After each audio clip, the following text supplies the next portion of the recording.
welcome to the Action Man Officers live stream. Good morning, everyone. How are we all doing? I need a haircut, but everybody's here. Chris Miwa, Scuba Pete, how you doing? Boba Hicks, John Baldry, nice to see you. Carl Rudy, Kieran Ball, saw Keith Knight in there earlier on. How's everyone doing this morning? I'm doing good. I've just finished 5 really long days at work. I've just done about 64 hours of work in 5 days. And now I've got a 4-day break. Gary Morgan from Gary's Action Man channel. How you going? Dean from All Things 80s. Good to see you here, man. And I've just struggling to speak as usual. I just saw your social media post, Dean. All Things 80s, if you like that channel, he's going to do his first ever live stream. I think it's this Thursday at 3 p.m. US Eastern Standard Time. So looking forward to that show. Yes, Keith Knight's here. Keith Knight will be joining me for the Patreon only after show as well. So while I'm plugging the after show, let me put this up. Yeah, there's going to be a Patreon only live stream, same as we did last week. Whenever this live stream ends, we will take a break for a moment so I can have a toilet break and refill my cup of tea. And then we'll go to a Patreon only live stream about 20 minutes after or so. Paul Richards from Bradford, how you going? John Stinsman says he's excited to see my officer collection. That's awesome. Epic Badger, how you going? Darth Knight Mark, hello. Cool. All right. Action Man officers, there's a lot to talk about. And we've also got 2 quite large mystery boxes here. One's from Chris Miwa from the Chasing 80s Toys YouTube channel. And one's from Jody from Gen X Toys Geek. The Gen X Toys Geek channel. Chris Miwa says, great setup on the table as always, Tony. Thank you very much. I got this set up last night because it's 5:30 in the morning here. But I was up at 20 past 4 this morning. Had my alarm set for 4:30. Woke up 10 minutes early because I'm not hungover today. Cobra Commander 54. How much does it cost to buy an Action Man officer? Well, it depends on which one. They're all different. So what I have here on the table with me are eagle-eyed Action Man officers. So the eagle-eye period started around 77, 78 and continued on till the end of the Palatoy Action Man run. And these 4 are the main officer uniforms that were available during that period, plus, of course, the Action Man Talking Commander, which is an officer as well. In the early 80s, Palatoy did a rebranding of sorts with their Action Man outfits. And if you can see here on the Panzer Captain, where am I pointing there?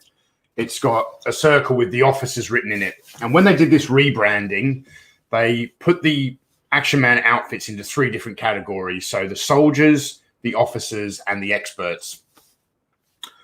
I want to explain before we start this that I am not just going to talk about the officers that were branded on these card backs. I'm going to talk about all Action Man officers dating right back to the 1960s painted hair guys. Retroblasting in the house. Good to see you, Michael. Keith Holmesley. I don't think I've said hello to you yet. It's hard to say hello to everyone. There's quite a few people watching. Yeah, so a bit comfortable here. Yeah, I'm not just going to talk about the eagle-eyed Action Man officer outfits that were branded on card backs that said the officers. So I've got a whole heap more figures down here, and I think we're going to go with what I consider to be the first Action Man officer figure. And that is the painted hair Talking Commander from, I believe, 1967, I think. The talking voice box inside this was a Hasbro invention for G.I. Joe. This guy unfortunately doesn't work. You pull his string, you can't hear anything. I've been meaning to get it repaired, but I have pretty much an identical figure with the flocked hair, which came out in 1970, and he works fine. So I haven't kind of worried too much about getting this guy's voice box working. Paul, apologies if I butcher your surname, Paul Rossetier. I'm 54 now and still collecting Action Man. I've been collecting Action Man a long time, and I don't know as I'll ever stop. And Daniel Dorian, the Action Man I grew up with, was the Hasbro one from the 90s. They're becoming quite collectible now. Oh, I've got to put this comment up on the screen because I totally agree with what he's saying here. Michael Schaefer says, at Retro Blasting, epic X-Men video, sir. Yeah, and an awesome X-Men live stream as well. I caught bits of it because I was going to work yesterday morning, but I watched it all on the replay when I get home. Dean Martin. Good morning, Tony. Good morning, Dean. If that's the Dean I think it is. I've told the story a number of times. When I moved from Perth up to Port Hedland like 6 years ago, I needed to downsize the collection a little bit, and I sold off a lot of my collection to Dean Martin, who I met at a toy show in Perth, and he was just getting into collecting Action Man stuff. So I hope that is you, Dean, because it's really, really, yes, it's him. He says, it's really nice to see you here and watching the channel. So I hope you're doing well, my friend.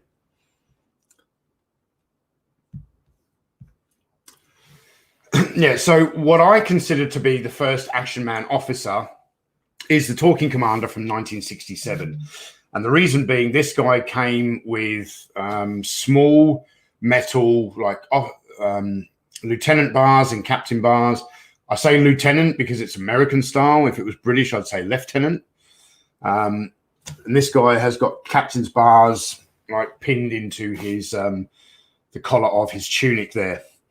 So that's who I consider to be the first Action Man officer. However, the first true Palitoy designed officer, because this guy was, let me finish talking about him.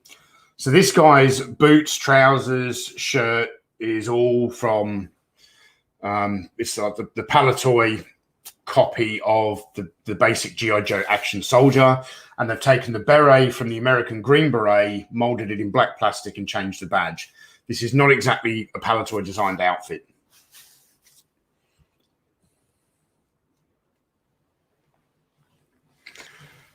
The first Palitoy designed Action Man officer, whoops, I've got stuff falling over here. Okay, this is not the officer, guys. I'm just getting this guy out for a second.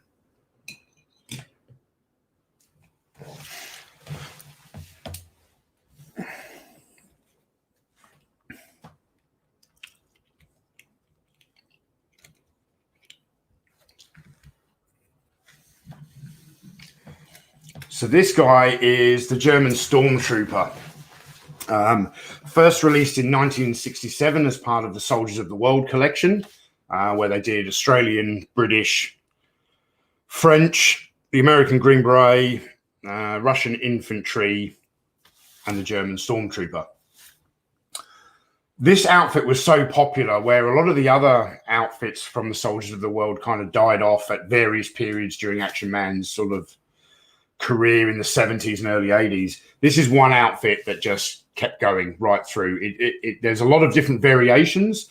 This is the early 70s one. I do have I have all the variations, 60s, 70s.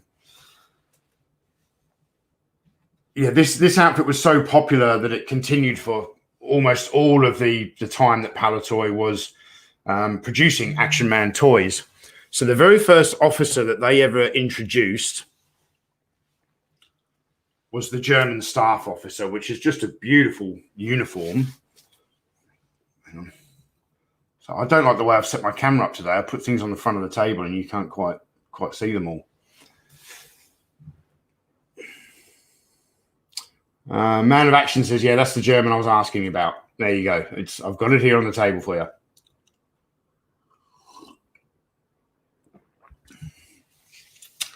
So the German staff officer, what Palatoy did, the Soldiers of the World collection was copied from the G.I. Joe. I think they called them Soldiers of the Century. I don't know. I always get those two sort of banner names confused. The original Soldiers of the World in the 1960s were copied from G.I. Joe outfits. As we entered the early 1970s, Palatoy kept a few of the outfits, or most of the outfits, going. So I think we were still getting the French Resistance, the German Stormtrooper, the British Commando. Who was the other one? They dropped... Oh, sorry, the Australian Jungle Fighter. I didn't mention that before, the Australian. So they kept the Australian Jungle Fighter, although they modified the outfit. The French Resistance, the German Stormtrooper, the British Commando. And then they dropped the Green Beret and the Russian Infantry, and they introduced the French Foreign Legion and the first true Palatoy-designed officer uniform being the German staff officer. And we have a super chat from Brendan Haley. Thank you very much, Brendan. Of course, there will be a police officer discussed later. Crap. No, there won't, because I didn't bring him down. There is an Action Man police motorcyclist that I didn't bring down. I suppose he's a police officer. But I've got myself a get out clause there, Brendan, because let me show you what I'm talking about with the branding of these outfits.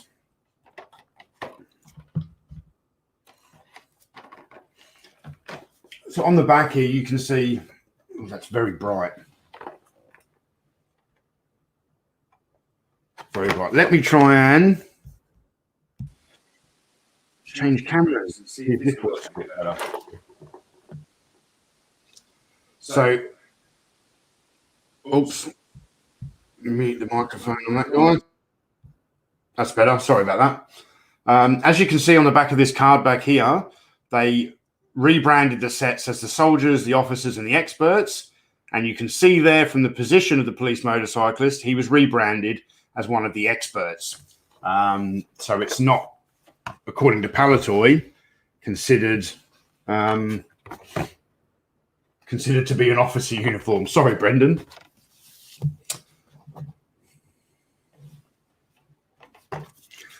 Laser Pants, good to see you here, man. While Laser Pants is in the chat, we've got a Pallet Talk coming up on Tuesday night. I think it's... What time is it? It's going to be 8 p.m. US Eastern Standard Time. It's going to be 5 p.m. on the West Coast, but I can't remember what you guys call West. Is that Pacific time? 5 p.m. Pacific, Tuesday night, 9 o'clock Wednesday morning for me here in Australia. So I'm going to be sitting down with Laser Pants from the Infinity Equation. He doesn't know this yet, but we're going to have a chat about like vintage versus modern. So there's your announcement, Ryan. Really looking forward to sitting down and having a one-on-one chat with you and getting to know you a little bit better. Really looking forward to it.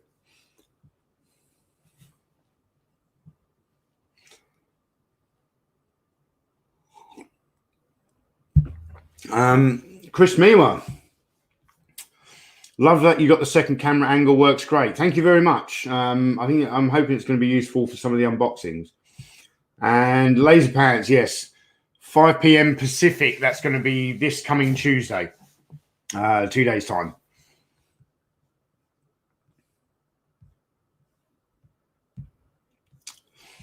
Daniel Dorian says Action Man accessories are so expensive these days, even more expensive than the actual figures.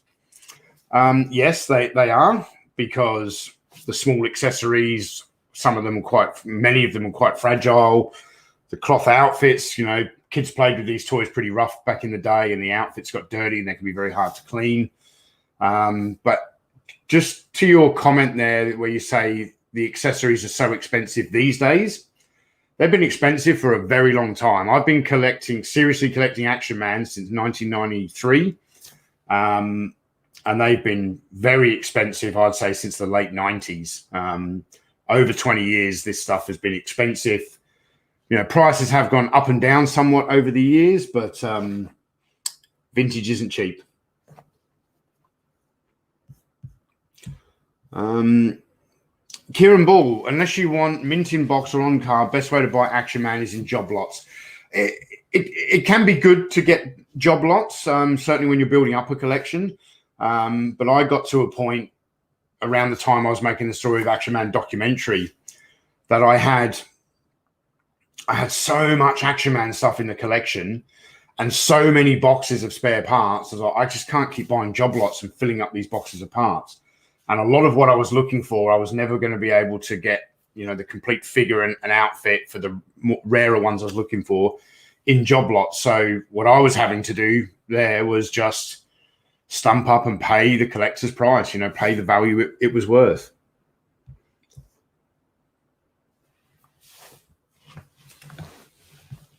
Yes, Gary's Action Man channel.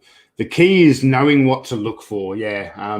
There's a lot of really excellent collecting guides for Action Man. There's a couple of bad ones as well. There's a couple of really good collecting guides for Action Man out there. I've actually done a video on the channel quite some time ago about Action Man collecting guides, where I kind of give you some advice on which are the ones worth picking up, which ones kind of not to kind of ignore. I mean, there's one book out there that you should just completely ignore. So it'd be worth checking out that video if you're interested in picking up an Action Man collecting guide. And if you're getting into Action Man collecting, particularly with Action Man, I do recommend that you get yourself a collecting guide and you really educate yourself on all the different parts and pieces needed for accessories. Because as Gary's saying there, the key's knowing what to look for. And often you can find quite rare accessories and complete some of your figures when just those one or two accessories you might find in a job lot and other people haven't noticed them. And Chris Johnson, Mr. Fixer, it's time for action. Howdy all. Good to see you here, Chris. Okay, where are we up to? Yeah, the German staff officer.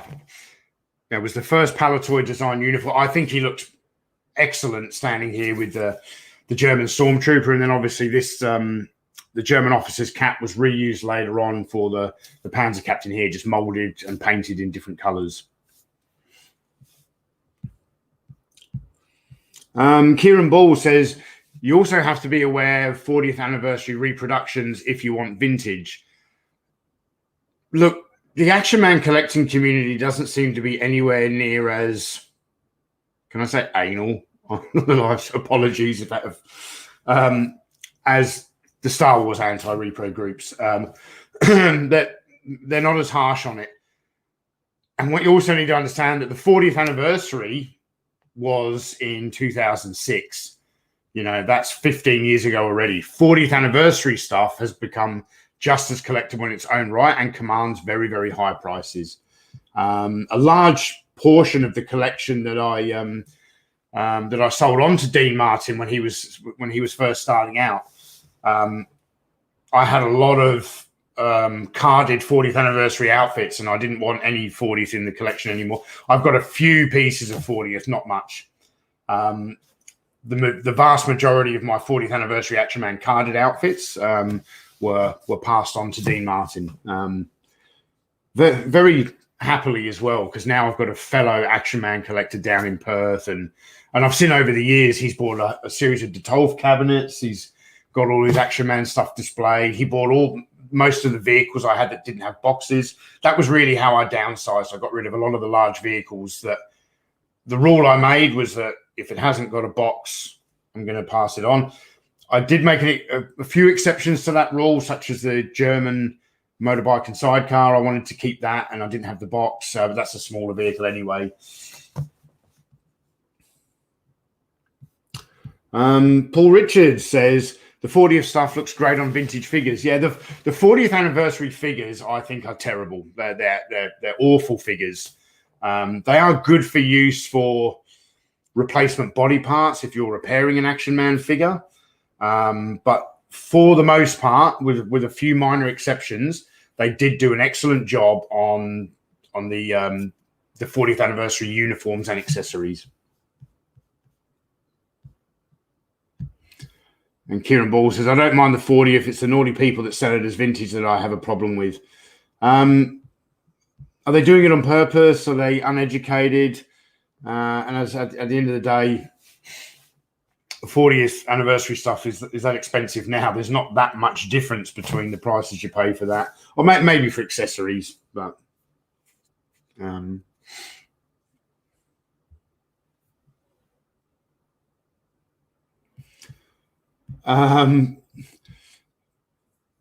Black Chandelier Mirage. God damn, analog. Got to live stream when it's super late here. Not sure if I can stay, but glad to see you. Glad to see you too here, man. I've obviously changed up the live stream time. I have a really weird shift pattern at work. I would love to be able to say to you guys every week on this day at this time, this is when the live stream is going to be. But unfortunately, my shift pattern means that I work 2 weekends a month. 2 weekends a month I don't work. This week I'm off Monday to Thursday. It's kind of all over the place, so I have to change it up. But last week's live stream on the Sunday afternoon went really well. A lot of people seem to like the time slot, so I'm gonna be able to do 2 of those a month, the Sunday streams. Although last week I started at 3 p.m. US Eastern Standard Time, moved it to 4:30 because that was just a little bit too early.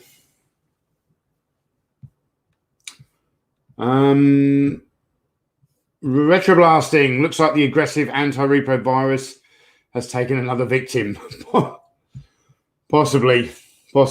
I had a comment on.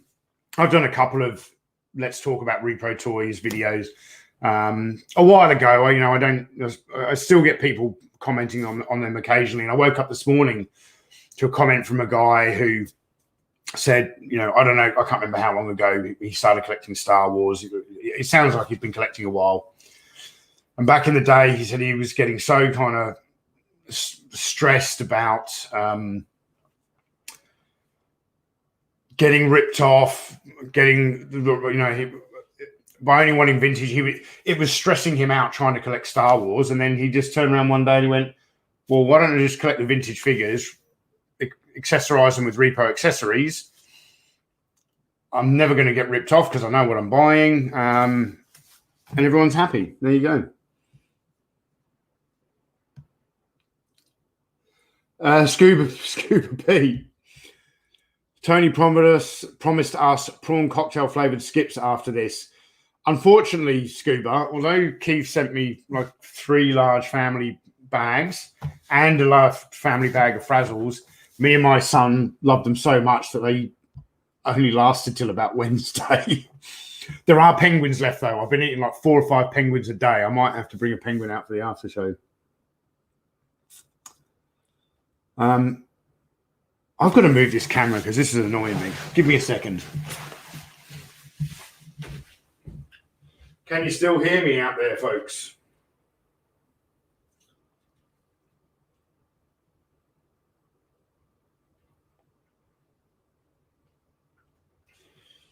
That's a bit better. You can see a bit more of the table now.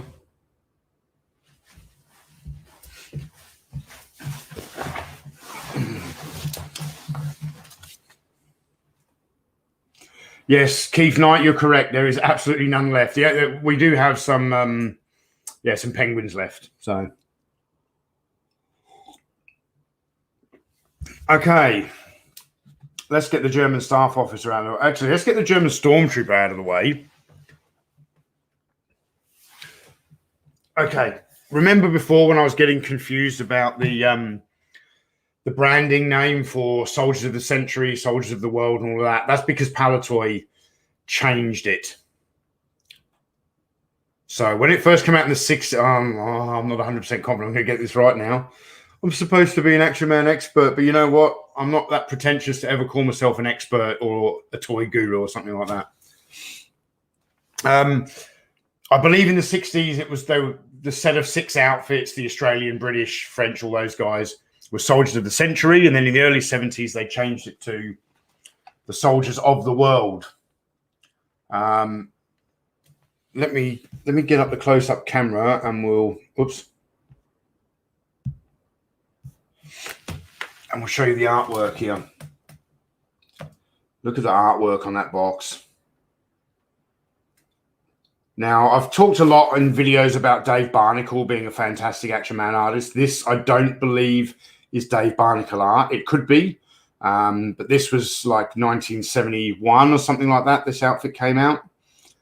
And I don't believe, apologies, Dave Barnacle, if this is your artwork, but I don't believe that Dave Barnacle was producing art for Palitoy at the time.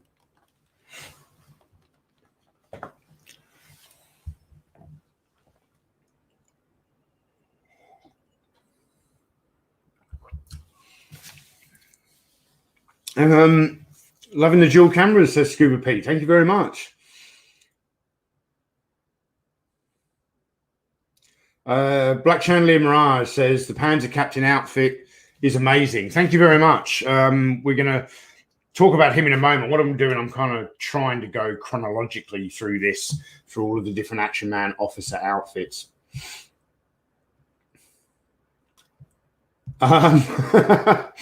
Michael Schaefer. Tony is a one-man army, operating cameras, reading and replying to comments. Awesome. I'll be honest, it's not easy. Because every time I stop talking, I feel like you guys are going to get bored, and I struggle with that a little bit, you know, and I'm trying to move toys around and read comments and all of that stuff. But hey, there's 120 people watching. I can't be doing too bad. All things 80s, as well as having a few Action Men as a child, I also recall having one called Tom Stone. Was he actually part of the Action Man range? Yes, he was, Dean. I've got a box Tom Stone in the collection. Around 1976 or 77, Palitoy introduced the Action Man team. And what they did, they brought over Hasbro-designed action figures from the G.I. Joe Adventure Team line, including Bullet Man and Atomic Man and the Intruder Enemy. And then they took the African-American Adventurer from the Adventure Team line and actually gave him a name and made him a character of Tom Stone. And yes, he was part of the Action Man team along with Bullet Man and Atomic Man. Gary's Action Man channel says, Tom Stone, coolest action figure ever. Well, I don't know about ever, but he is pretty good. He's pretty cool. I'd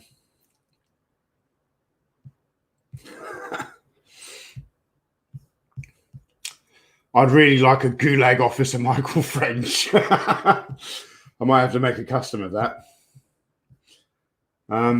Okay. So the German staff officer, you can go to the back there. Who's next up? Okay. At around the same time as the German staff officer came out, Palitoy were doing a whole series of outfits called the Famous British Regiments. That's what all the Action Man ceremonials that people talk about. They were never actually called ceremonials by Palitoy. They were the Famous British Regiments. So I'm talking about the Grenadier Guard, the Life Guard, the Blues and Royals, the Lancer, all of those kind of things. They also made more combat-styled outfits like the Parachute Regiment and the Royal Marines, all under the banner of the Famous British Regiments.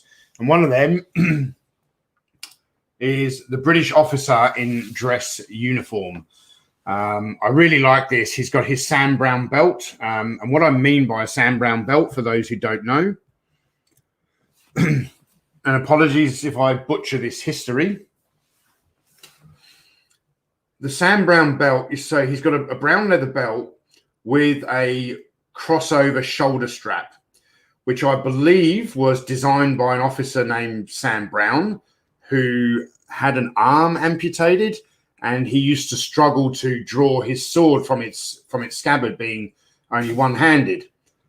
So he designed this belt with the crossover shoulder strap to make it easier to draw the sword from the scabbard one-handed, and it became a part of British military history, and a lot of officers wear Sam Brown belts. Thank you, Tim. It is a very nice-looking uniform, yes. Back in the early 70s, Palitoy was still using really, as they went on through the 70s, the materials they were using for the outfits got thinner and thinner, and you know they were cost cutting. Still making quality stuff, but not nowhere. You can see from if you look at the combat field jacket from the 1960s action soldier and how beautifully tailored that is with working pockets. It's got an inner drawstring to pull it tight around his waist, a zip, cuffs that button up. It's so intricate in detail.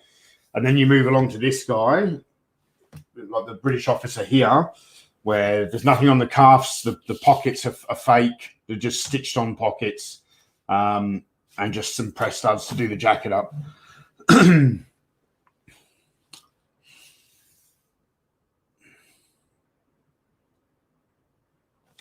Yes, Gary's Action Man channel. The British officer Sam Brown belt was different to the brown belt with the shoulder strap for the Canadian Mountie.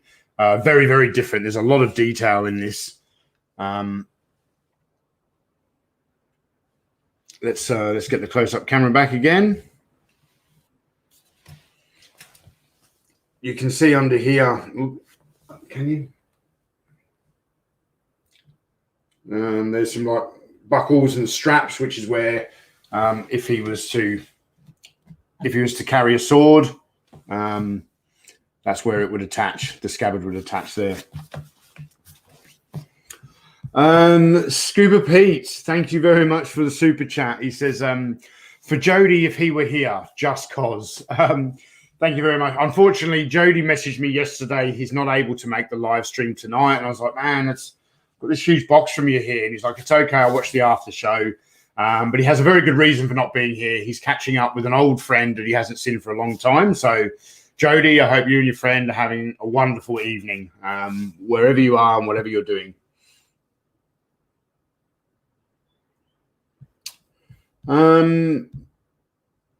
John Baldry, question, Tony. You had any luck with the G.I. Joe bridge layer yet? What do you mean, John? Have I got it? I've got the shell of the bridge. I've got the bridge and the shell of the vehicle, but none of the accessories. But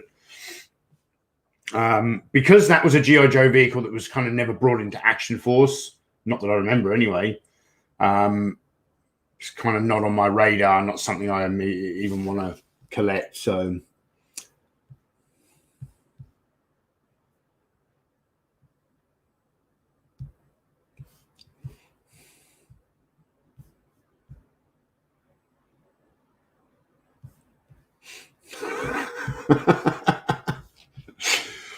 Retro Blast. I think this is in reference to the Gulag officer comments. I just make them start walking into the Siberian wilds in a straight line, and then they start to hear the barking as I release the wolfhounds. Yes, that's what we should be doing with the anti-repo crowd.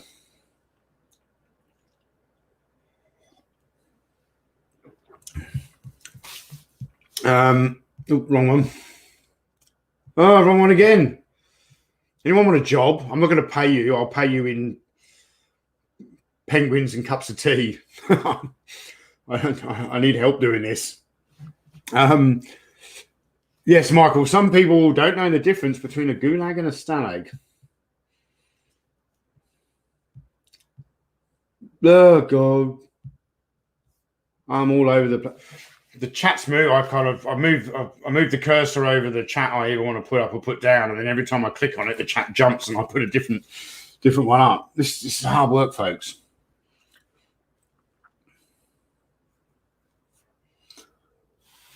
Yeah, so the British officer, I love the fact that he's got the shirt under the tunic with the tie. Very, very smart uniform.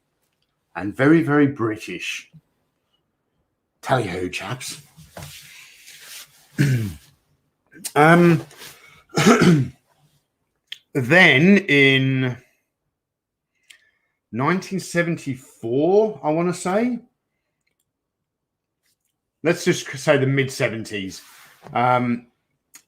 Palatoy had introduced a board game through their sister company, Parker Brothers, Escape from Colditz, a fantastic board game that was very kindly donated to the channel on last week's live stream by Keith Knight. The popularity of that board game and being within, I'm sure it's a Parker board game, but Parker and Palatoy were all part of like the same toy group. some very smart cookie at Palatoy went, well, this board game's selling really, really well. Why don't we do an Escape from Colditz set for Action Man? So they did a German camp commandant. I have that figure. I've forgotten to bring it down, but it's, in a sense, it's almost the German staff officer, but wearing a long greatcoat as opposed to the tunic here. So I didn't bring him down. But then you also had the British escape officer. I had the British escape officer loose. I didn't bring the loose figure down because he needs to be restrung. He's a little bit wobbly, and even on one of these stands, he was kind of falling over. So I've got a restoration to do in the next couple of days. But what I did bring down is a very, very rare carded outfit. And I'll warn you in advance, there is an offensive symbol on the top of this carded uniform. So I'm not trying to offend anyone, but this is how this toy was sold back in the day. And here we have, so I have recarded the accessories onto here, but this is the original box and artwork for the British escape officer from Colditz. Again, let's show you on the close-up there. Beautiful artwork. The Escape from Colditz kind of branding at the top there. And he comes in a British greatcoat. He's got a knitted woolly cap. He's got this same officer's cap here. All of the British officer caps, which were used on many, many outfits throughout the Palatoy run, all had the badge of the 17th 21st Lancers until right at the end of the run. With the popularity of the SAS range, Palatoy changed the badge to the SAS badge. The strange thing is a SAS officer would be wearing a beret, not anyway.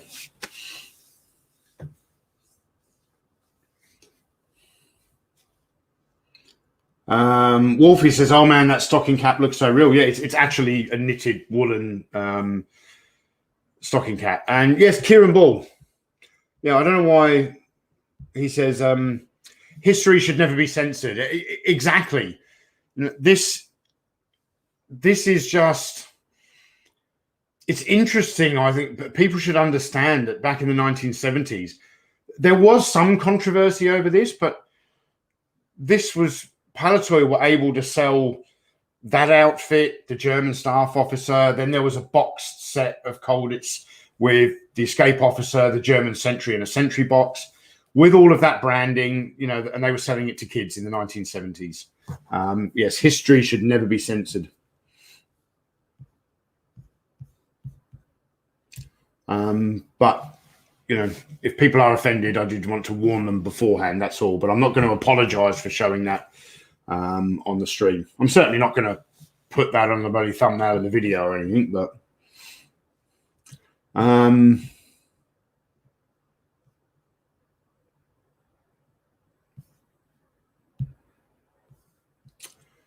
Alan Dawson, except for the Royal Hussars cap, which is also the only officer in the ceremonials range.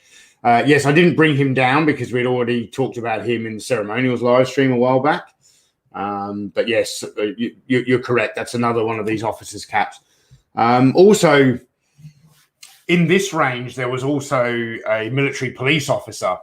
That style of officer cap is different to this one. It sits a little bit higher, like the sideboards and the hat's a little bit higher up.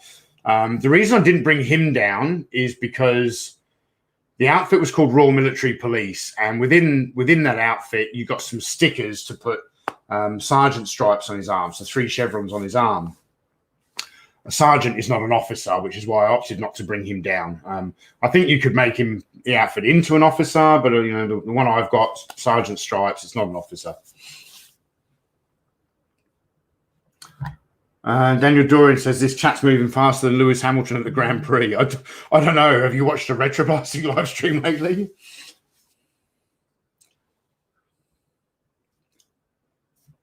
Yes, Keith Knight, the Royal Military Police is a sergeant and an NCO, which is a non-commissioned officer, not an officer.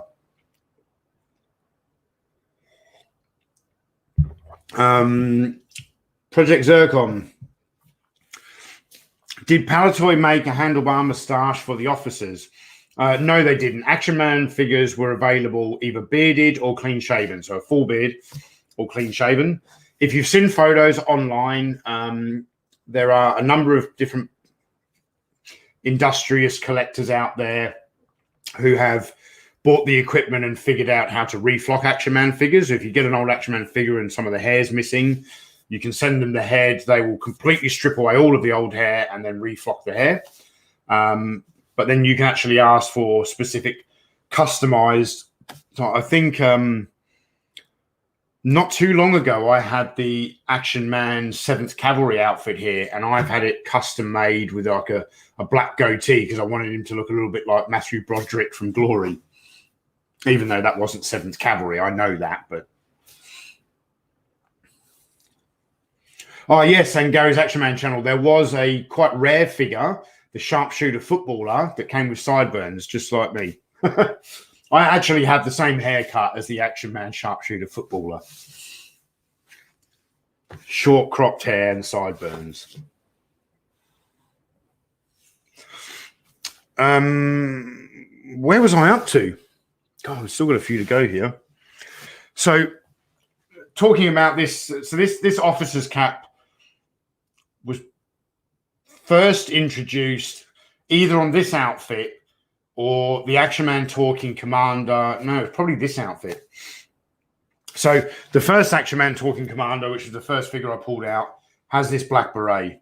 Then in 1970, when they went to the flocked hair, he still wore that same uniform. And then the next one would have been the Gripping Hands Talking Commander. So flocked hair and gripping hands, which would have been 1973. The outfit came. This is an early 80s one, but this was the basic outfit. Back in the 70s, though, it would have been plain green trousers, not camouflaged. The army sweater would have been made from a slightly different material. I don't have that 1973 Talking Commander, but what I do have is the Field Commander. This is not a talking Action Man. Inside this very large box, most Action Man figures came in, boxes that were the same width as the figure. There were a few exceptions to that rule. The sharpshooter footballer being one that we just talked about. There were a couple of ceremonial outfits that came here with an Action Man and the outfit. And this one is the Field Commander. Which, should we get him out? No, I'm not going to get him out. But I will show you the artwork on the box. So he comes with a large battery-powered radio that had small plastic records that you could put in. And it would play different sounds and things like that. So he's another Action Man officer in the range. And this would have been from around 74, 75, something like that, I would say. Okay, now we're getting to the Eagle Eye era.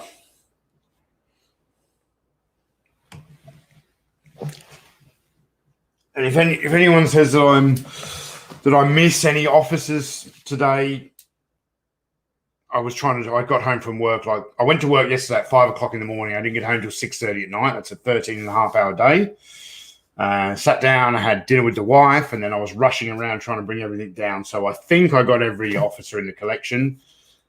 Anyone who leaves a "you forgot" comment will probably be banned from the channel because I'm sick to death of "you forgot" comments. King Eric the Greatest of All says, what did the records say on them? The Field Commander. Let me have a look. So simulated radio transmit, what it's saying on the front of the box here, simulated radio transmissions. As an example, standby all units is one of the things it says. I think I've got the instructions in here. I do. I can get to it.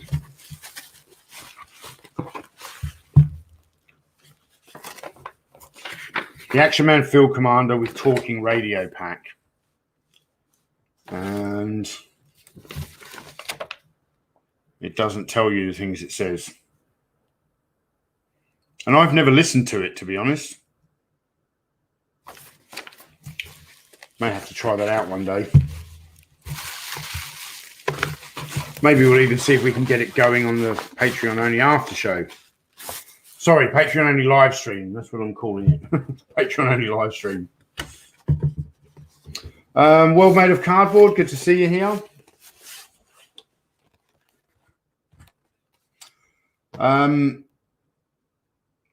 Yes, Keith Knight. A commander is not a rank in the British Army.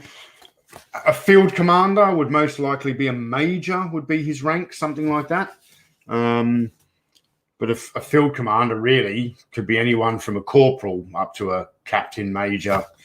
Yeah, that's not his rank. But he is clearly an officer. He's wearing a British officer's cap.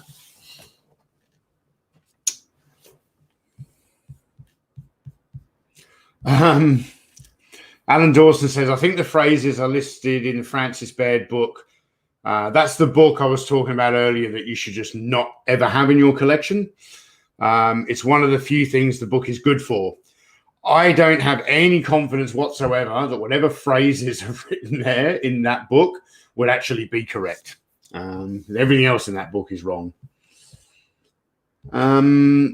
Nick, thank you very much for the £5 super chat. He says, Tony, the Action Man documentary brings me and my 6-year-old son Jackson so much joy and really helped kickstart a hobby we love to share together. That's awesome, man. So thank you for the super chat, Nick, and a big shout out to your son Jackson.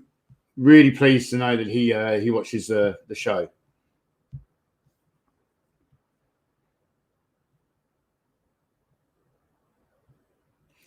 Keith Knight. He's clearly an officer because his uniform is too clean.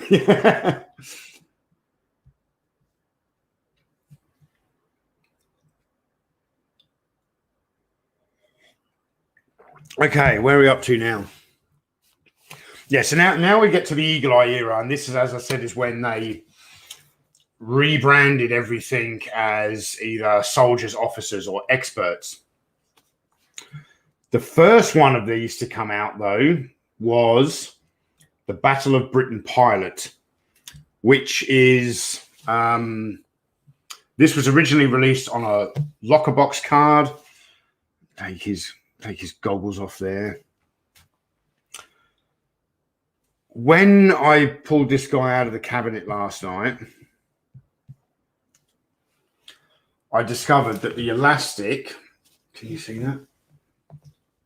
That the elastic on the back of his goggles has kind of rotted and stretched, so I didn't have time to replace it. I'll be replacing it later today. I also need to do the elastic on the German staff officer goggles. So I just quickly tied a knot in it so it was kind of sit on the top of his flight cap there without falling down. But to any nut job who thinks me replacing a piece of elastic that now it's not original, go jump off a bridge. It's a piece of elastic. It's not something Palatoy designed. Yeah, so the Battle of Britain Pilot was first introduced on the locker box card, which is before they came out with the soldiers, the officers, and the experts branding. However, and I meant to upload a photo of this, but I've forgotten. This was very, very briefly available on what we call the book style cards. So when a lot of Action Man outfits you're used to seeing are like this with an open window showing you all the accessories. And then for a very brief period in Palatoy's history, they went for this book style where you had the artwork on the front, and then you opened up the book and you saw the outfit inside. That was someone's idea at Palatoy. A lot of the Palatoy designers didn't like the idea because they thought it was better when you saw Action Man outfits on the shelf. That kids should be able to see exactly what they were going to get with the outfit. But that's pretty cool artwork, though, isn't it? Bit of battle dress uniform there just for Michael French.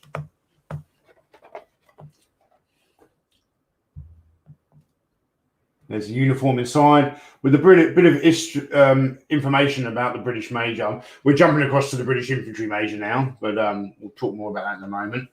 But as you can see on the back there, underneath the officer's branding is actually the Battle of Britain pilot. So he's definitely part of this collection. Let me catch up on a couple of super chats here. If I can figure out how to do it. Salvador, thank you very much for the super chat. The most dangerous phrase in the English language, so I had an idea. Some butter bar somewhere about to make a very dumb decision.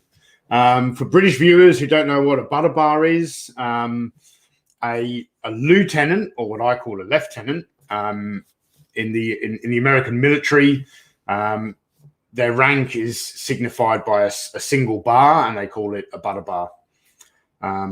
Or is that when it's gold as well, Sal? Is that the difference between like first and second class lieutenant? I don't know exactly, but I know you're talking about a lieutenant, which is the entry-level officer into the military.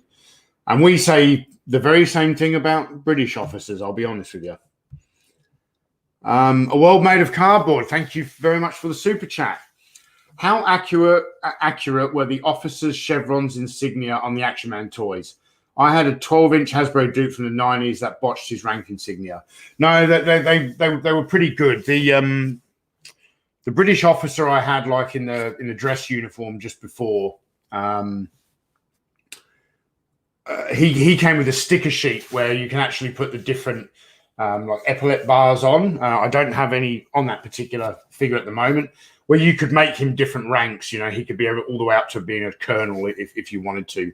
It was pretty. Palitoy made mistakes over the years, but I need to get used to switching these cameras back.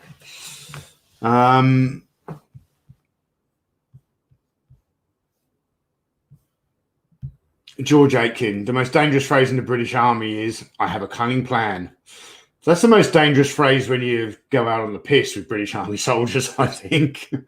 I've had many plans and they've never worked out when mixed with a few beers.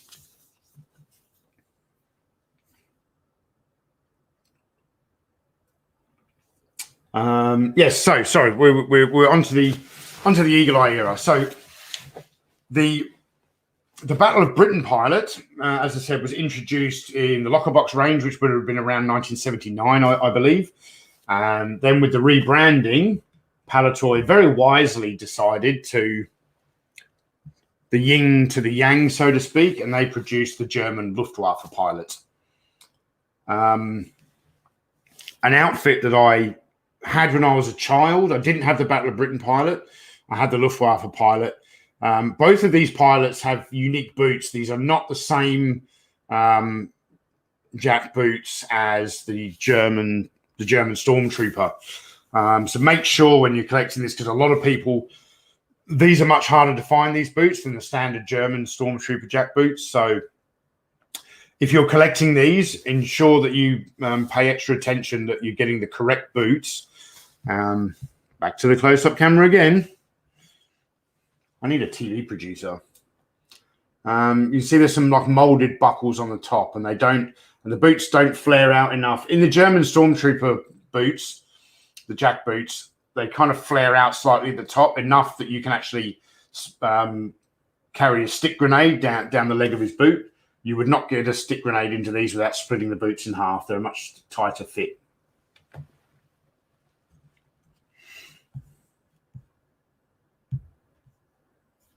Oops. King Eric the Greatest of All, did they make planes for the pilots? They made one very generic plane called a combat plane. It was a blow molded shell. It really doesn't look that great. Shirley did a plane that looks a lot better, but it's more of a jet fighter. It's not really a World War II plane. So no, unfortunately, I would love to have an Action Man sized Spitfire to put this guy into. But no, they never made that in the Action Man range. So we have the Air Force officers here, the Luftwaffe and the Royal Air Force. Now we get on to the two outfits that are on the thumbnail for this video, these are the first two guys I brought down here. And I'm very fond of both of these guys. So we've already talked somewhat about the British Infantry Major. So he has a battle dress uniform. His pistol is unique, or not unique because it's on a few others, but this pistol, which the mold for which had been around since the 1960s, it was a Hasbro designed pistol. This time has a small loop molded onto the bottom of the pistol grip. And as you can see, he's got a lanyard running around his neck and going to the bottom of the pistol.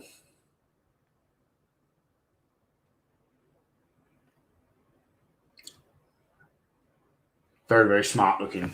Very, very British. And the reason that British officers did that is back in the days when they were in combat and charging forward, if they ever dropped their pistol or if it fell out of the holster, they wouldn't lose it as it was slung around their neck.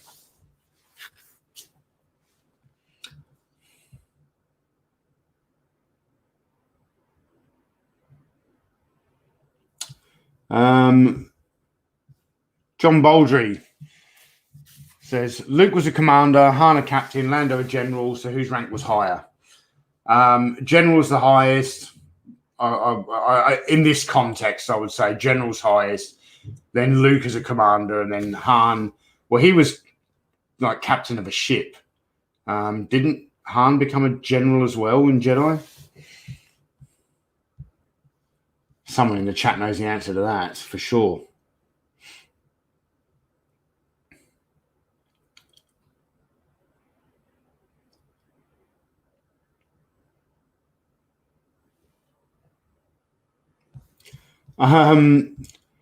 George Aiken says it's like a war zone in Glasgow at the moment because the Rangers won the league.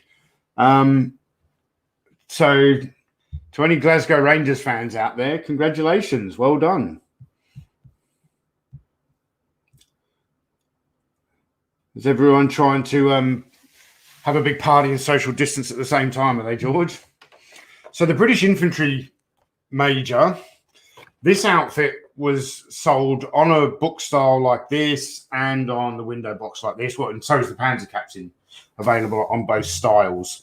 And I like the fact that I don't need all the outfits carded. For one, that's a very, very expensive way to collect. My main focus has been getting loose examples of all the Action Man outfits that I wanted, but I do like to have the odd example of a carded outfit. So I like the fact here that I've got one of them in this style packaging and the other one in that style packaging. But inside here, as you saw on the close-up earlier, there's a bit of a spiel here about the British Infantry Major. So British Majors are the men in charge. They command and direct the troops in combat and on parade. All officers undergo training at the Royal Military Academy, Sandhurst. They are then sent to join their allotted regiments. They would be lieutenants when they join their regiments. They've got a long way to go before they become a major.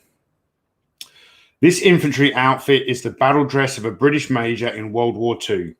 The rank is denoted by a crown on each shoulder epaulet. The regiment is the 17th 21st Lancers, which is part of the Royal Armoured Corps, this being denoted by the cap badge and also the shoulder titles on each arm. This regiment actually took part in the charge of the Light Brigade during the Crimean War. So it's one of the cool things I like about Action Man, and like when I was a kid, is that it's a toy that comes with so much history. You can learn through Action Man when you were a child, and still today when you're a collector. The German Panzer Captain. I like this uniform. This is a very, very smart uniform. One thing that I have done is taken, if you see there, the headset and microphone from a British Action Man Tank Commander outfit. The Panzer Captain did not come with that, but I think it really suits him to have a headset and microphone there. One of the holy grails for my Action Man collection is the German armored car. so that the Panzer Captain actually has something to command. It's quite a rare vehicle. It's quite a nice Action Man vehicle. I would love to add one to the collection. But again, Action Man vehicles are so big, they don't turn up in Australia often. I've said it 1,000 times before. If I purchase one from the UK, I'm going to double the cost of my purchase by paying for shipping. So these are probably the last two Action Man officer outfits that Palitoy produced in the 1980s. And then here we have the Talking Commander, this one with the SAS cap badge. Before we get on to the unboxing, I just want to talk a little bit about Action Man, Talking Commander, and one of the reasons why collecting mint in box items is not always a good idea. Oh no, let's talk about that. And I've just noticed there's another figure down here I need to talk to. Might be a long live stream today, guys.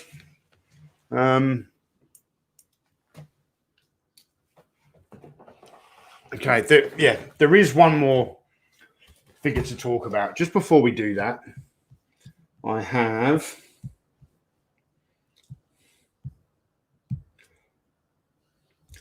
photo to show you. So this is the 1982 Palitoy trade catalog. This is only like the top half of the page. You see there the officers branding, and they were selling the British infantry major, the Panzer Captain, and the Luftwaffe pilot. But I think by 1982 they had dropped the Battle of Britain pilot from the range, which is a shame. But Palitoy really did know how to make trade catalogs, that's for sure. Whoops, let's back to the chat. Do I miss any super chats? No, good. Okay. I have a very specific childhood memory of this toy because my beloved grandma and granddad gave me this in Christmas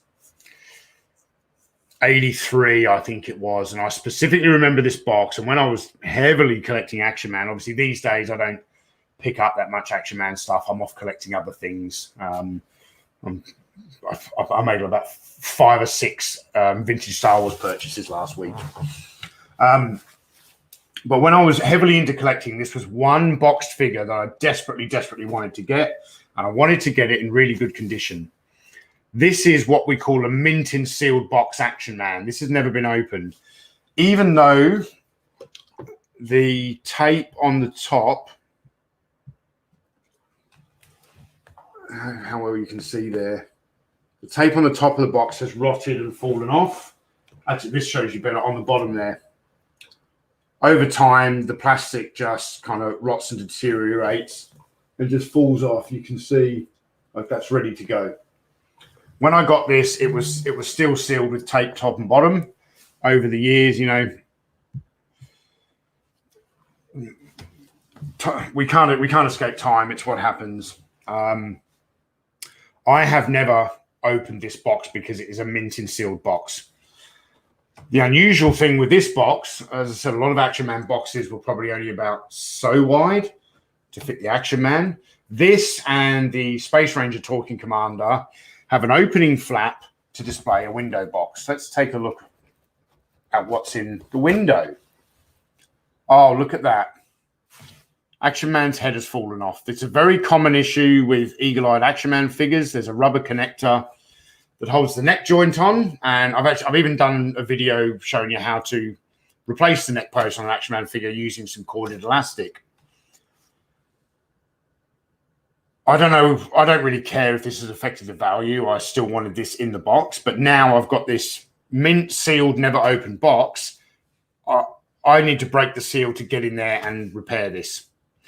I'm probably going to do it anyway, just so it displays better. And the fact that the tape has rotted off, I may as well.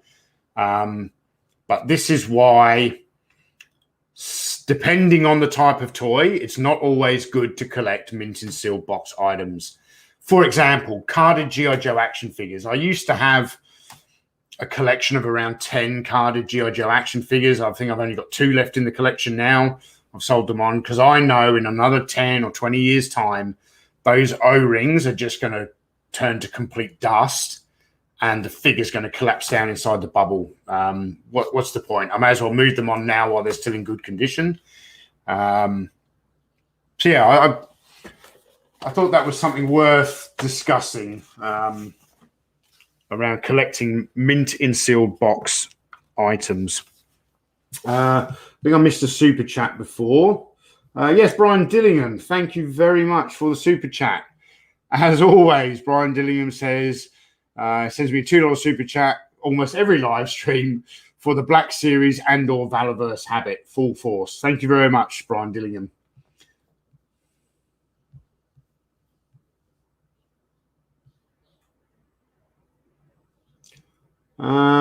Scuba Pete,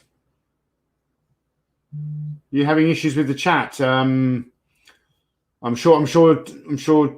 Have we got it sorted, Tim? Is it all good now? I hope so.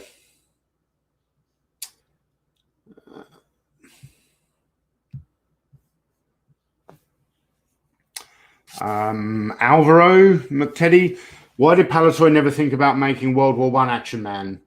I think because at the time, certainly in the 60s, all the movies out in the cinemas, it was all World War II stuff. That is what was popular. And it would really start confusing the line by having, I think, kind of 2 different eras there. So for the most part of Action Man's run, it was a World War II themed toy line. You know, many exceptions to that rule, but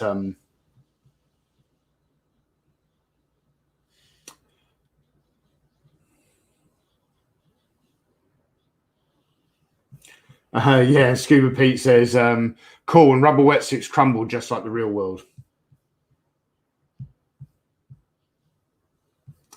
Keith Holmesley, I have a mint sealed in box Motu Battle Bones. Should I open him?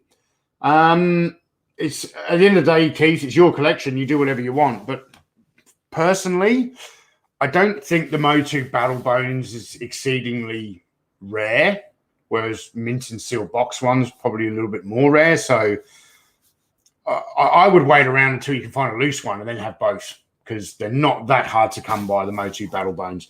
But at the end of the day, I'm not telling you what to do, Keith. It's yours. You go ahead and rip that sucker out if you want to. A world made of cardboard. Thank you for another kind super chat. Batteries mint in box. Try me packages. Oh, yeah. Sorry. So mint in box toys that have got maybe a small hole in the cellophane window with the batteries. Say, try me. Obviously, those batteries die over time. They can actually also damage the toy if the acid leaks out of the battery. So he's saying that's also a problem.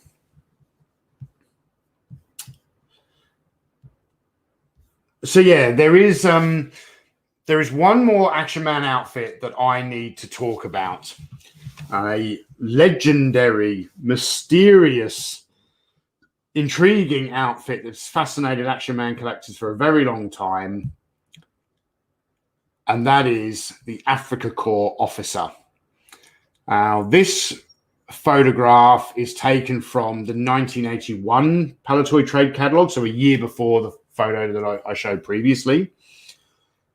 This outfit never made it into full production. I found pieces of the prototype uniform in the V&A Museum of Childhood when I was researching the Story of Action Man documentary.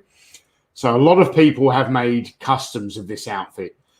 The prototype that I found in the V&A Museum of Childhood differs quite a lot from this one.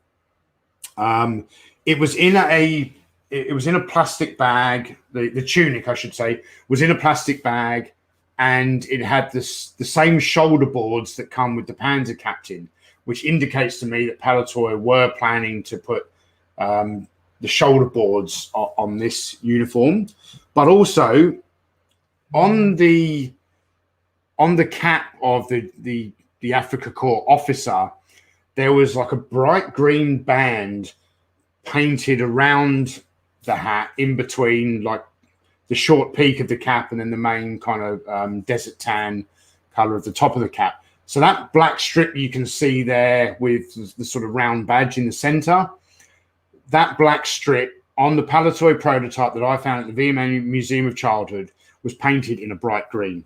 So a lot of people have made customs of this outfit.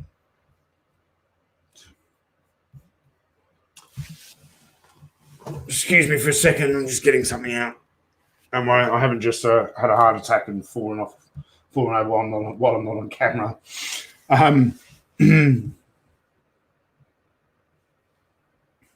Oh, damn. Excuse me, I'm having a technical issue here.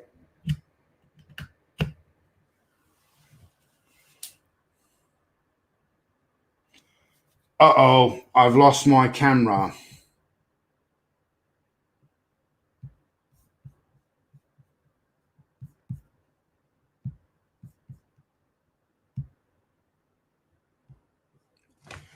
Apologies, guys. I think I was just grabbing a toy, and I think I have...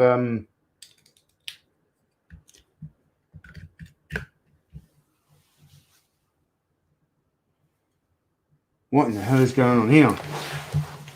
I've totally lost my camera.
All right, can you hear me now?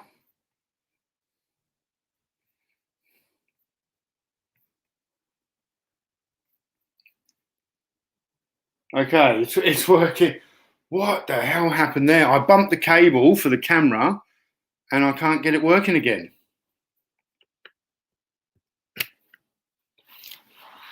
Let me try swapping the capture card.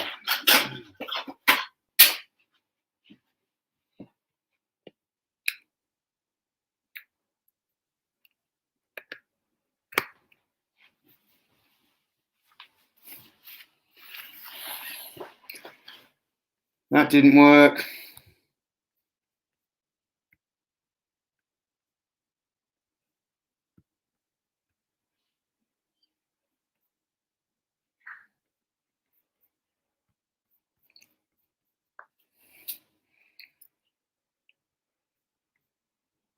All right.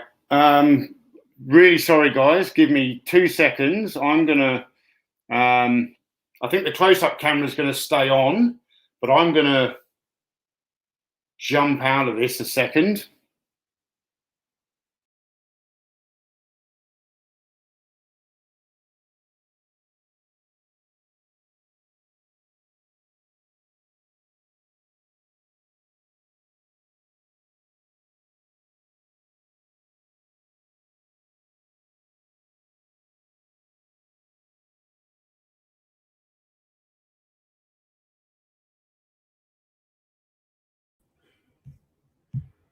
And we're back. Oh my God. That was stressful. I don't know what in the hell happened there. I had to actually remove this camera from the stream, like me jump out of the stream. I'm so glad I had that second camera going, because if that wasn't, it might have shut the stream off. Can you hear me? Can you see me? Give me a thumbs up. That was not good.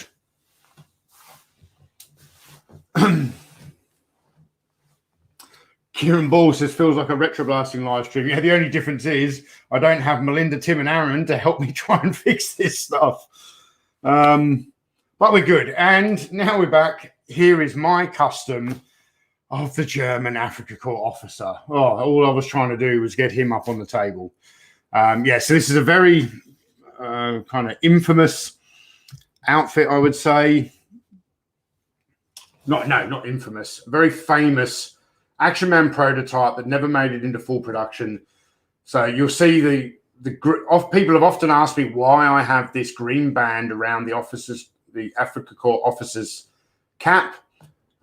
This is a German Panzer Captain cap that I have repainted, and that's because that's the color it was on the prototype that I found in the V&A Museum of Childhood, and he goes very well alongside the German Africa Corps soldiers, which I've got 2 of, and then you've got the German motorbike and sidecar that's in the correct colors as well. The Gaming Toy Boy says, the Africa Corps officer is definitely one I'll be looking to do at some point. I already have a picture saved on my computer ready and waiting. That's awesome. It's a very cool custom, easy to do. This is a custom I did years ago and never actually finished, because what I want to do is take the shoulder boards, and I'll show you what I'm talking about. So the epaulets, I should say, the epaulets from the Panzer Captain, which denote officer rank as opposed to enlisted man rank. Those epaulets were also in this plastic like sample bag with so what I found in the V&A Museum of Childhood was the tunic, the cap, and those shoulder boards. I don't know what boots he was supposed to have, but obviously, as you see from the picture here, he's got short, well, it looks like black boots there. I thought it would make more sense to give him brown boots, because that's what the Africa Corps Lance Corporal came dressed with.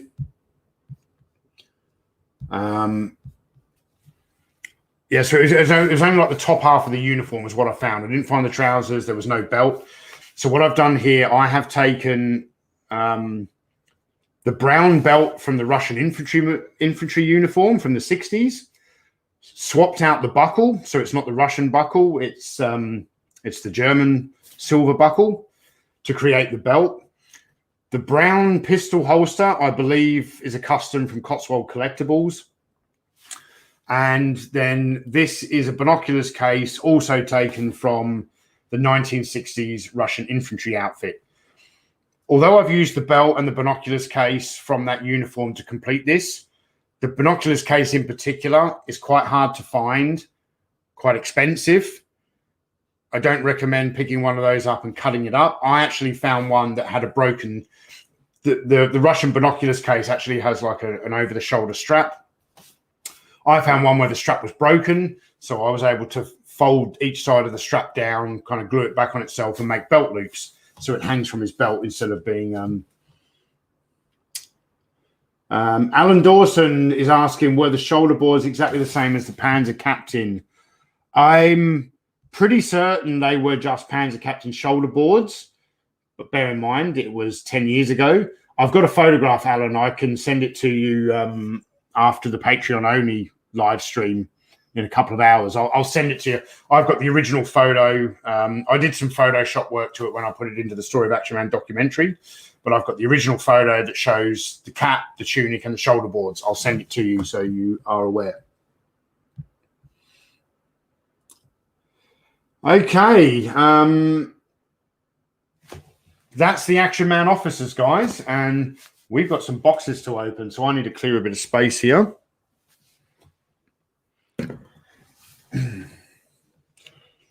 I'm petrified I'm going to knock that camera cable again. Wouldn't that be a disaster? So the first box I've got down here is from Chris Miwa. Chris Miwa is a lovely guy. A lot of you know him from the chat. He also has his own YouTube channel called Chasing 80s Toys. Does lots of Masters of the Universe stuff. Really, really cool channel. And Chris, I need to get you onto a Palator. As a matter of fact, if you're willing, which I'm sure you've said in a message in the past that you are more than willing to appear on a Palatalk. So after I do the Palatalk with Ryan, aka Laser Pants, I will organise a future date with yourself to do a live stream Palatalk. Michael Herring says, Tony, how are things? Things are great. This is awesome. Ian Boucher says, I love this part. You mean this part of the live stream? What's in the box? Yeah. It's still a mystery box. And we've got a super chat. Tony, apologies if you've covered this already. Thank you for the super chat, Wolfie. Apologies if you've covered this already, but is there a good representation of NCOs in the line? You know, because we do most of the work. Actually, not really. A lot of the basic soldier outfits don't have rank insignia. There are a few exceptions. So the United States Marine Corps outfit that came on the Internationals card, he had, was it 2 stripes or 3 stripes? The US machine gunner had chevrons. The British infantry, dating all the way back to the 60s, he had rank. But a lot of the others, like all the different parachute regiment guys, don't wear any rank. So you can make them NCOs if you want. They just don't happen to have corporal stripes or sergeant stripes or anything like that. Okay. So, yes, we have a mystery box here from Chris Miwa. I say mystery box. Chris has told me that there are some mask toys in here, but I have no idea what. So this box has been here for a little while, and I can't wait to get it open. But damn it, you guys, you make me wait for the live streams to open up these boxes of awesomeness from this amazing community. Salvador saying he can't wait for his box to arrive. Don't worry, Sal. It's only been 6 years, I think, at this point. I'll be walking around with a Zimmer frame when that arrives, and that's not a pop at you. That's just a pop at the current state of international postage around the world. Michael French had a similar issue when he sent me a box containing a Darth Vader TIE fighter last year.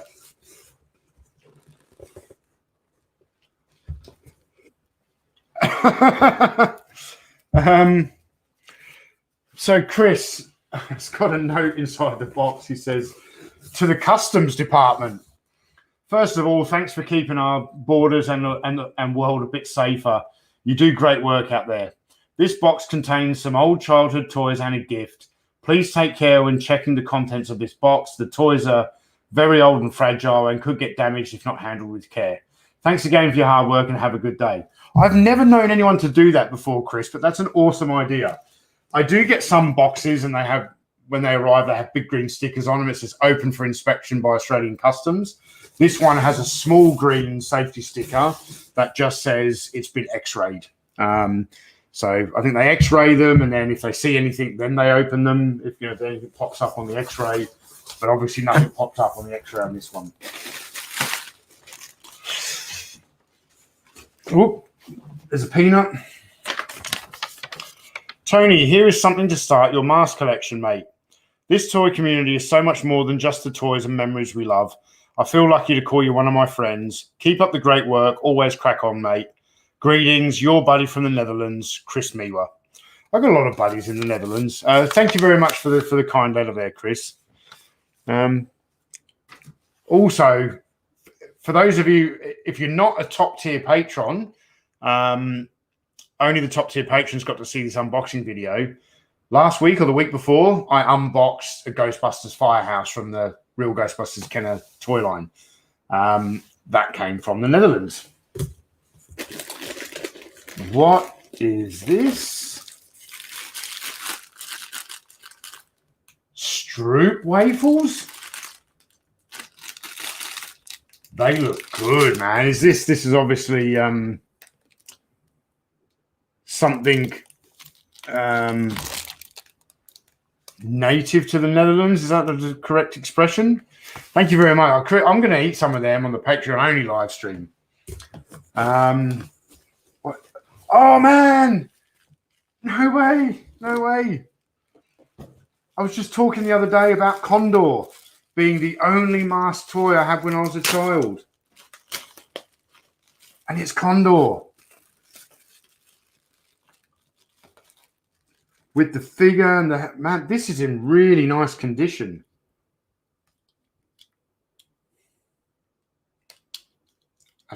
Let me get the close-up camera to do the transformation. So we have here the motorbike. It's got the rider with his helmet. Oh, Chris, this is awesome, dude.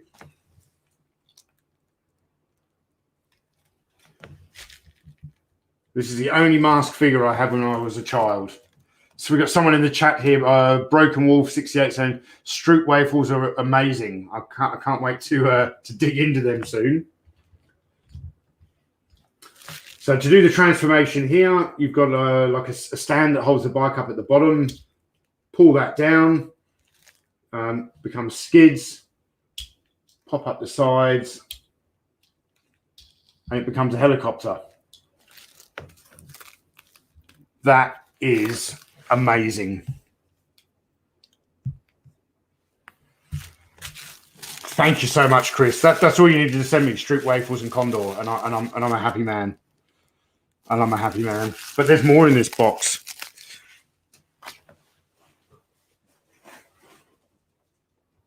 Oh, dude, this isn't mask.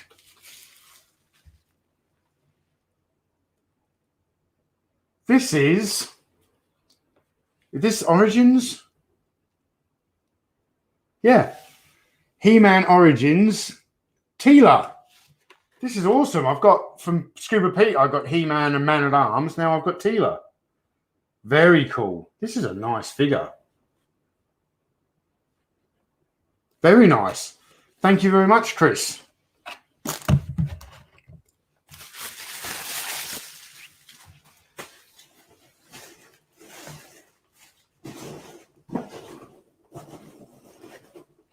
Lots of peanuts in here. I want to make sure I don't miss anything in the bottom of the box there.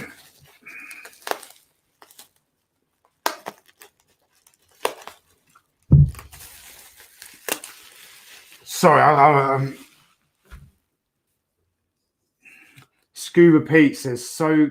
Oh, what an idiot. So Pete, I saw this comment in the live chat, and my brain for some reason read the word streamed instead of steamed, and I thought you're saying that this live stream was so good streamed over a cup of tea or coffee. But I think you're talking about Stroop waffles. Oh, Ian, Tony, you forgot to fold the rear wheel up and out. Ah, there we go. Forgot to fold the rear wheel. Thank you very much, John. I didn't know that. See, my childhood was a long time ago. Thank you. I missed that bit.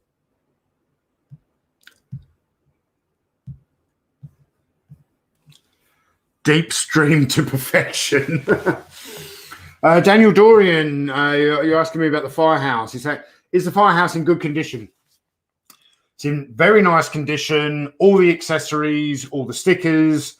There is one minor flaw, which I was aware of when I purchased it, and that is on the top of the roof, one corner, probably about the corner section has chipped and broken off. I was aware of that. Unfortunately, the Firehouse doesn't turn up for sale in Australia very often. Buying it from overseas has very expensive shipping costs involved. And I found this one in the Netherlands, where shipping was only like $60 or something. So I jumped. Excuse me, I jumped at the chance. And Matt Swafford from Reclaimers Vintage Toys on Instagram has. I was on the hunt for a nice Ecto one. Didn't want to pay eBay prices because people were asking stupid prices for that toy. Matt got me one at a bargain price. It arrived at the post office middle of last week, and I've been doing 12-hour days at work, can't get to the post office. So after the Patreon-only live stream after this show, I'm going to go to the post office and pick up Ecto 1. So I might do an unboxing of that for the upper tier patrons as well. Anyway, back to Chris's box. What's in there? What's in this?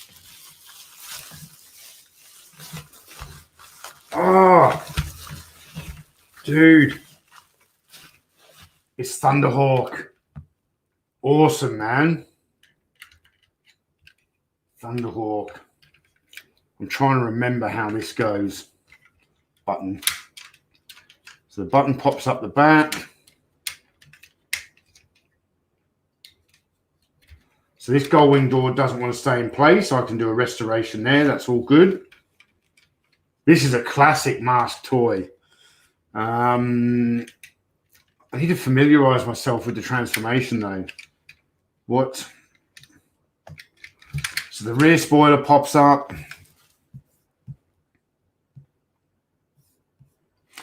Michael Schaefer is saying, Chris Mewa, I love that you started toning down the mask path. I think, I don't remember when it came up. Me and Chris got chatting in Patreon messages because I had mentioned that mask was a toy line that I really did want to add to the collection.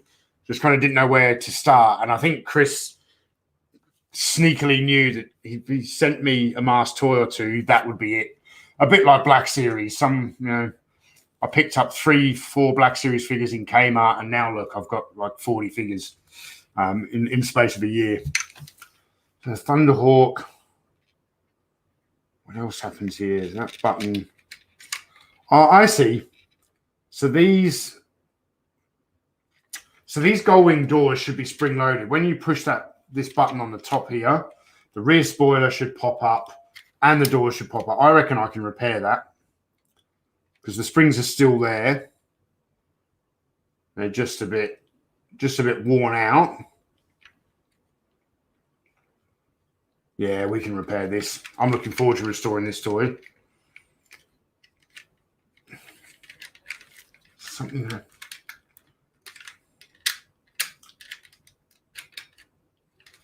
Oh yeah, and the back so the rear spoiler pops up, the back bumper pops up, these jets come out. The Thunderhawk. And we have in here some figures. We've got Matt Tracker in here. We've got Matt Tracker to go with the Thunderhawk. That's awesome. And I don't remember this guy's name. What's this guy's name, everyone? Let's show you on the close-up camera. Who's this dude? And who's this dude? Someone tell me. Michael Schaefer saying you can even reset the spring to hold the doors up better. Yeah, I can see from inside that I don't think that's going to be very, very difficult for me to do that. I'll adjust the spring. So yeah, so on one side the spring's popped out of place. On the other side, it's lost all of its kind of springiness. I'll be able to pull that toy apart, adjust the spring. Chris, this is awesome, dude. I'm going to have to go out now and start hunting down a rhino because to me, that should be the centerpiece to most mask collections. I need to go out and get myself a rhino.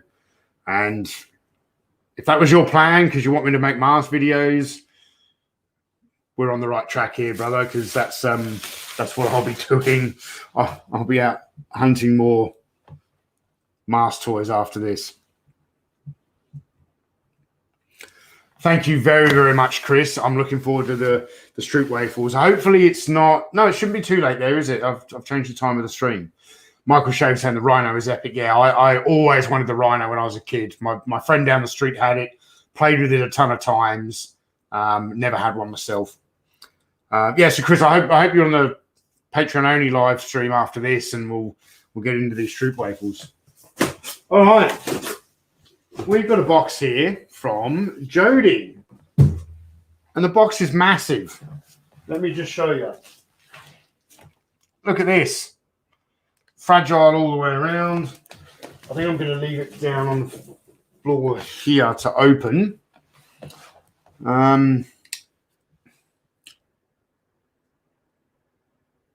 Someone's saying, but you're not collecting Black Series, Tony. Well, yeah, I'm collecting.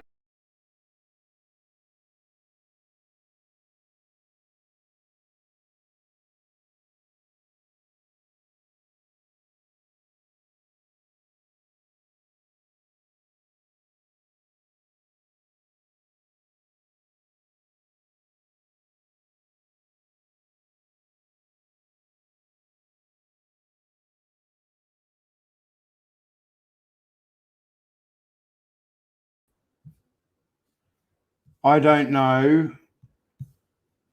what the hell just happened there. It wasn't the sounding cap. My whole Google Chrome just collapsed down. What the? Someone doesn't want me to get to these boxes today, do they? I'm back. Sound is back. Are we all good? Yes, Kieran Ball, the Gremlins are at it again. Awesome. Let me just check the settings. Is the sound still coming through? Yeah. I'm just making sure it's coming through the right microphone. What in the hell? Yes, Cobra's attacking the stream. Cool. Let's get into this box of Jody's before something else goes wrong.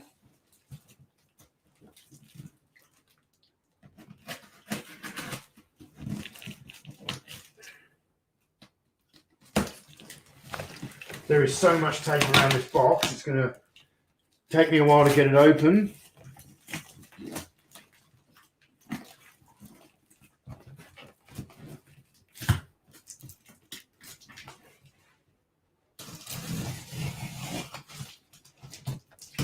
This is like two boxes nested together, so I'm having to cut this down around the middle and try and pull the two boxes apart.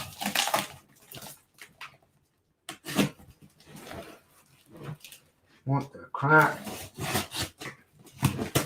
This is a challenge. Next live stream, I'm putting a bigger table in here. It's time for a bigger table. I've used it once before when we did the Action Man Vehicles live stream. I'm going to be using a bigger table in future. Just don't have enough room in here anymore. The channel's growing, and so is the table.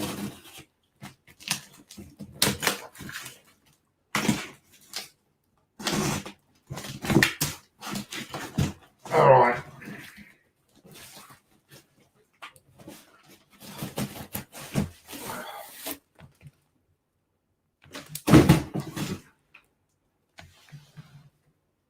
No friggin' way. This won't even fit on the table, man. Jody.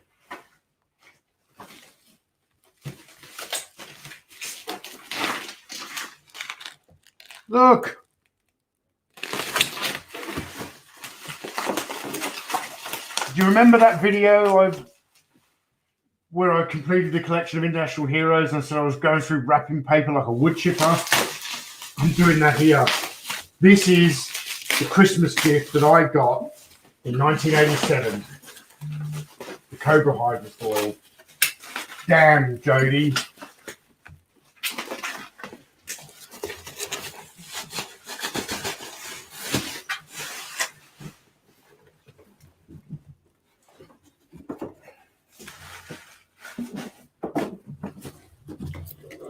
Look at that. Jody, you are too kind, man. Not only that, you got me the Action Force box. This is the one I had as a kid. It's not the G.I. Joe box. It's still got the Lampreys file card on the back. There's a ton of bubble wrap in here. I don't know. It looks like the toy was separate in the shipping box and not actually inside here. The box inside a box. Parts.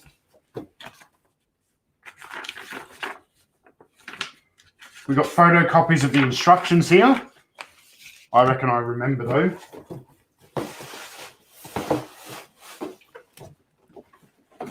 Damn, man.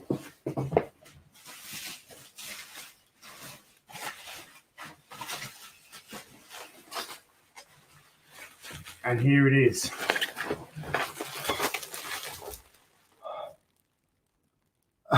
Nyquist 75 says Tony's best show and tell. Oh my, this is insane. Daniel Dorian, this was made by Hasbro. This is the Hasbro Action Force International Heroes. I very recently did a video about completing the collection. Look up Analog Toys, Action Force International Heroes. Watch that video and all will be explained. What an incredibly generous gift. I can't believe this. Oh, Jody, I'm gutted you're not here for this stream, man. I hope you enjoy watching this on the replay. Even with all of the technical issues.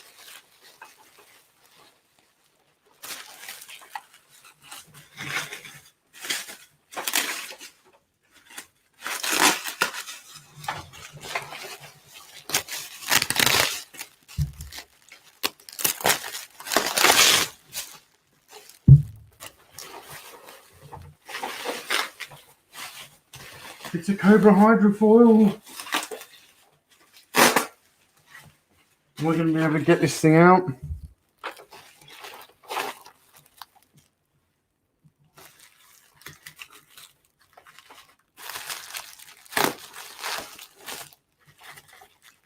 Brendan Haley saying he won't ask what he missed. He'll just watch the replay later.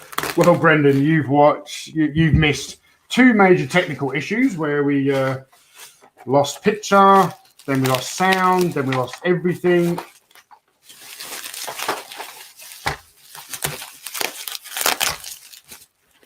Okay, I think we're finally getting in here. Ugh.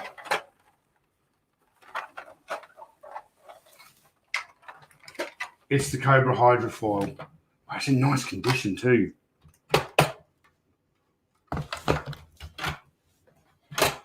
I remember this toy. So you push that down, there should be 4 missiles in there. Jody, thank you so much, man. This is too kind of you.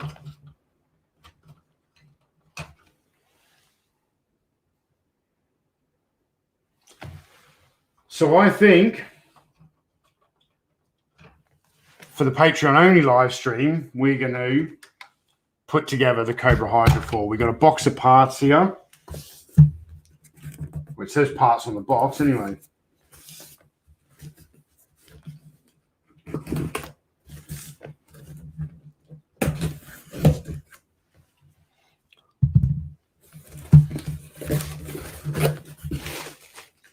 Yes. Yep, we have a ton of parts in here. Here's the Top Gun turret for a start. There's one of the skids to the hydrofoil part underneath. We got the Lampreys figure. Yeah, awesome. There's a lot of stuff in here. So that's what we're going to do for the Patreon only after show. We're going to put together this amazing hydrofoil. Thank you, Jody. Thank you, Chris Miwa, for the amazing Stroop waffles and Tila and Mask toys. This is incredible. I can't believe it's an Action Force box. That's so cool. All right, guys, I'm going to have to sign off there because I'm desperately need a drink. For those of you on Patreon, I'll send you the link to the Patreon only live stream. For those of you who want to join us on the Patreon only live stream, you can join our Patreon. There are 4 different tiers. You can join for, hang on a minute, I'm just controlling the computer. You can join our Patreon on the $1 tier, $2 tier, $5 tier, or $10 tier. Every tier has kind of different benefits.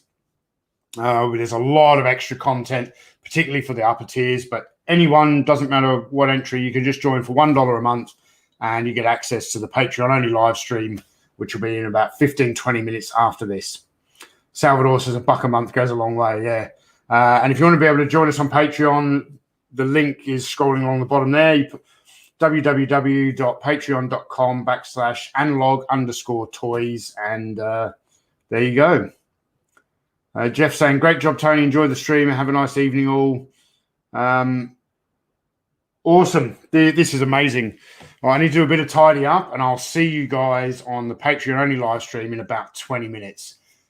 Have a great rest of your Sunday if I don't see you on that show, and I'll speak to you soon. Cheers.